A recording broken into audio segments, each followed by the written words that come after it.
Praise lord children, దేవునికి వందనాలు. 4 months దేవుడు మనల్ని కాపాడి 5th monthలోనికి మనల్ని తీసుకొచ్చినందుకే దేవునికి ఎంతో వందనాలు. మరి ఎంతో భయంకరమైన విషయాలు మరి లోకంలో జరుగుతూ ఉన్నాయి, మన దేశంలో కూడా. కానీ దేవుడు మనలను ఎంతగానో భద్రపరుస్తున్నాడు. దేవునికి వందనాలు.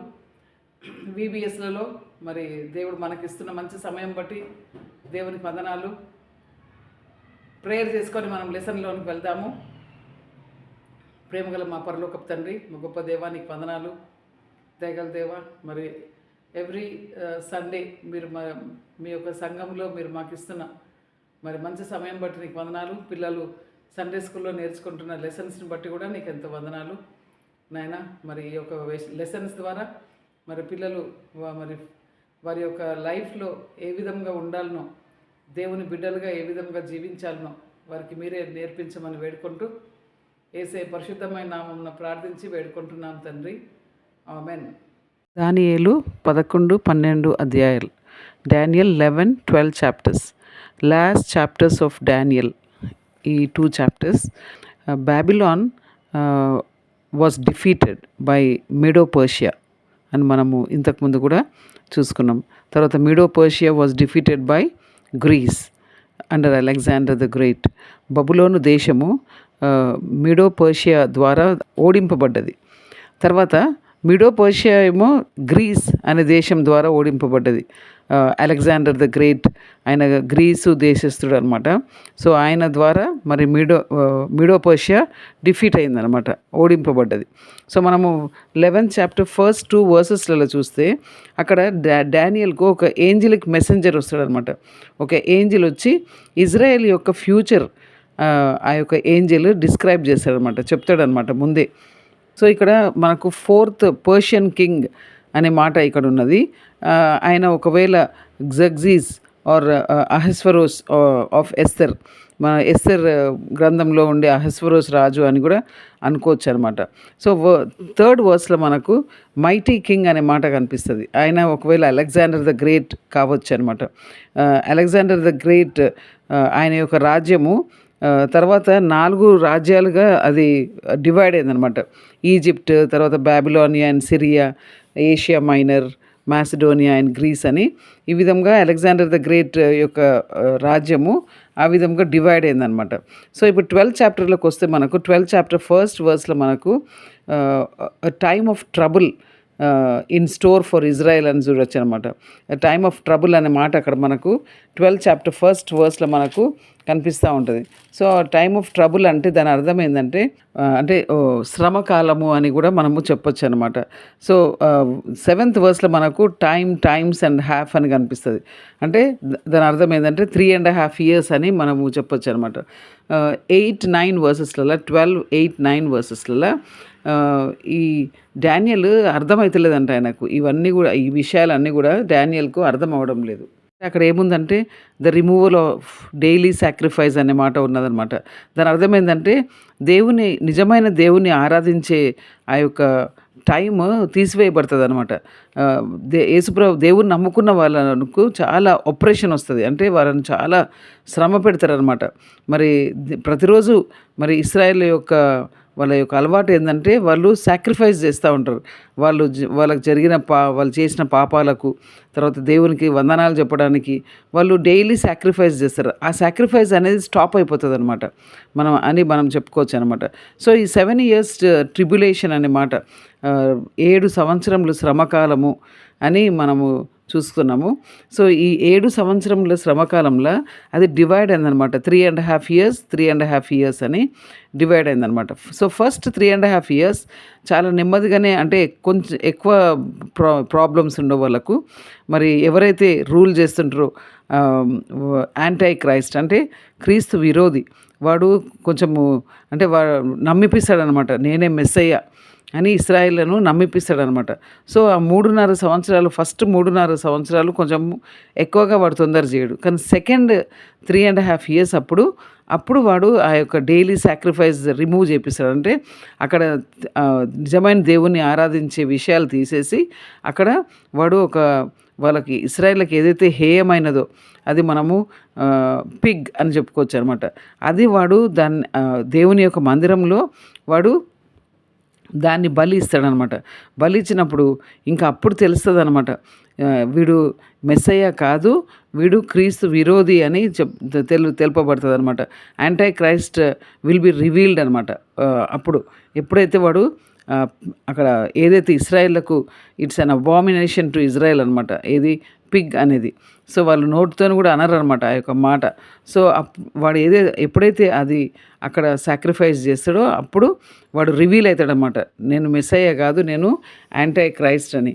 సో అప్పుడు ఇంకా వీళ్ళు ఎప్పుడైతే మనకి రివోల్ట్ చేస్తారనమాట, అప్పుడు ఇశ్రాయేలీలు ఆ కళ్ళు తెరిచినప్పుడు వాళ్ళకు అప్పుడు టెరబుల్ ట్రిబ్యులేషన్ ఉంటుంది అనమాట. అది మనకు last book of the Bible, revolution లేకుంటే ప్రకటన గ్రంథం అంటారు, ప్రత్యక్షత గ్రంథం.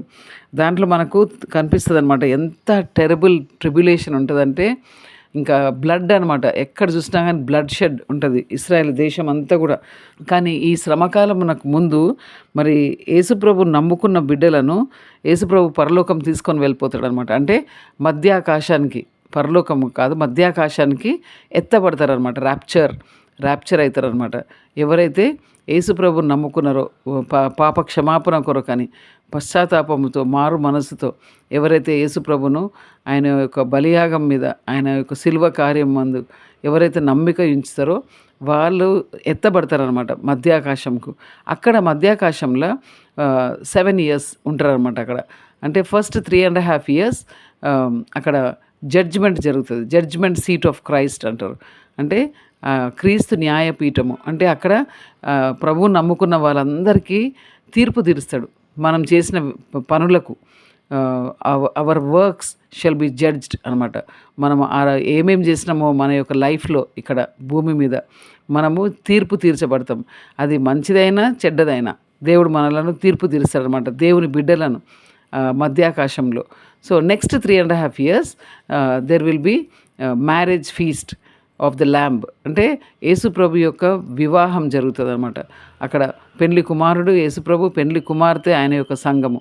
అంతేకాకుండా పిలువబడిన వారు అని ఉంటారనమాట. అంటే ఎవరైతే ఆ యొక్క సంఘంలో లేకుండా ఉంటారో వాళ్ళందరూ కూడా పిలువబడిన వారి గుంపులో ఉంటారు అనమాట. కాబట్టి ఈ యొక్క పెండ్లి విందు నెక్స్ట్ 3.5 years అక్కడ మధ్యాకాశంలో జరుగుతూ ఉంటుంది అనమాట. సో ఈ యొక్క విషయాలు చాలా ఎక్సైటింగ్ థింగ్స్ కదా. సో ఈ యొక్క విషయాలన్నీ కూడా జరగనై ఉన్నాయన్నమాట. So Daniel book it's a prophecy book, అంటే prophecy, Daniel book and even revolution. So ఈ ప్రాఫెసీ అంటే ముందు జరగబోయే విషయాలు తెలుపబడ్డాయి అనమాట. సో ఈ 2 booksలలో కూడా మనకు ముందు జరగబోయే విషయాలు మనకు తెలుపబడ్డాయి. కాబట్టి మనము దేవుని నమ్ముకోవడము చాలా ఇంపార్టెంట్. యేసుప్రభును నమ్ముకొని యేసుప్రభు యొక్క మరి పాప క్షమాపణను మనం పొందుకోవాలన్నమాట. మరి లాస్ట్కి ఏంటంటే నీ పాపములు క్షమించబడ్డాయా అనే క్వశ్చన్ అనమాట. సో ఆ క్వశ్చన్కి మనం ఆన్సర్ చేసేటట్లు ఉండాలి. యేసుప్రభు నీ కొరకు ఏం చేసిండో దాన్ని మనము యాక్సెప్ట్ చేయాలన్నమాట. యేసుప్రభును యాక్సెప్ట్ చేస్తే, పర్సనల్ సేవియర్గా యాక్సెప్ట్ చేస్తే మనము మరి forever we will be with the Lord. ఈ ట్రిబ్యులేషన్ నుండి మనం తప్పించబడతాం.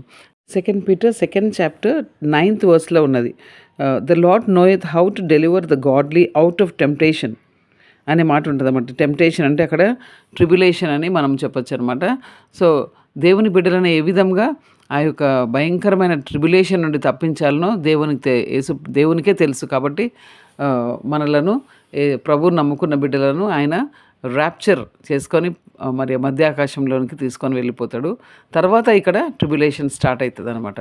సో ఈ యొక్క పెద్ద విషయాలు పిల్లలు అర్థం చేసుకోవడానికి దేవుడు సహాయం చేయను గాక. పిల్లలు మరి డానియల్ బుక్లో మనం ఎన్నో విషయాలు నేర్చుకున్నాము. డానియల్ ఎండ్ వచ్చేసినాం మనము. ఇంకా నెక్స్ట్ వీక్ మనం డానియల్ బుక్ చూడము, ఇంకా వేరే పుస్తకం గురించి చూసుకుందాము. మరి డానియల్ బుక్లో మనం కొన్ని విషయాలు నేర్చుకున్నాం. ఈ 12th చాప్టర్లో మనకు ఒక విషయం కనిపిస్తుంది. దేవుని నమ్ముకున్న వాళ్ళు తిరిగి లేస్తారంట. దేవుని నమ్ముకోని వారు కూడా తిరిగి లేస్తారు. యేసు ప్రభువును తన స్వంత రక్షకునిగా అంగీకరించిన వారు కూడా తిరిగి లేచిన తర్వాత వారు మరి పరలోకానికి తీసుకొని వెళ్ళబడతారు. మరి ఎవరైతే యేసు ప్రభువును నమ్మలేదో వాళ్ళు కూడా చనిపోయిన వారు తిరిగి లేస్తారంట, కానీ వారు నరకానికి త్రోయబడతారు అనే విషయాలు ఉన్నాయి బైబిల్ లోపల.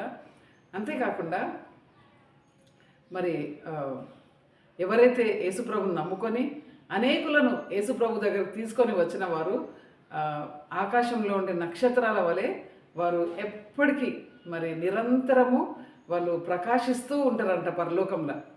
ఎంతో గొప్ప విషయాలు కదా పిల్లలు. కాబట్టి మరి అంతేకాకుండా ఎవరి పేర్లు అయితే జీవ గ్రంథంలో వ్రాయబడినట్లు కనబడవో వారు అగ్ని గుండంలో పడవేయబడతారని మనకు మరి లాస్ట్ బుక్ ఆఫ్ బైబిల్లో మనకు కనిపిస్తుంది. అదే విషయం మనకి ఇక్కడ డానియల్ 12th చాప్టర్లో కూడా మనకు కనిపిస్తుంది. మరి ఎవరి పేర్లైతే ఆ యొక్క బుక్ ఆఫ్ లైఫ్లో ఉండవో అనే విషయము, ఉన్నవో అనే విషయాలు కూడా మరి బైబిల్లో మనకు స్పష్టంగా ఉన్నాయి. కాబట్టి మన పేర్లు మరి ఆ యొక్క బుక్ ఆఫ్ లైఫ్లో ఉన్నాయా లేవా మనము తెలుసుకోవాలన్నమాట. యేసుప్రభుని ఒకవేళ మరి యేసుప్రభు నా పాపంలో కొరకని చనిపోయాడు, పాతి పెట్టబడ్డాడు, తిరిగి లేచిండు అనే విషయము నమ్ముకుంటే మన యొక్క పేర్లు మరి ఆ యొక్క బుక్ ఆఫ్ లైఫ్ లోపల మరి వ్రాయబడి ఉంటవి. ఎవరి పేర్లైతే ఆ యొక్క బుక్ ఆఫ్ లైఫ్లో ఉంటవో వారు పరలోకానికి వెళ్తారు.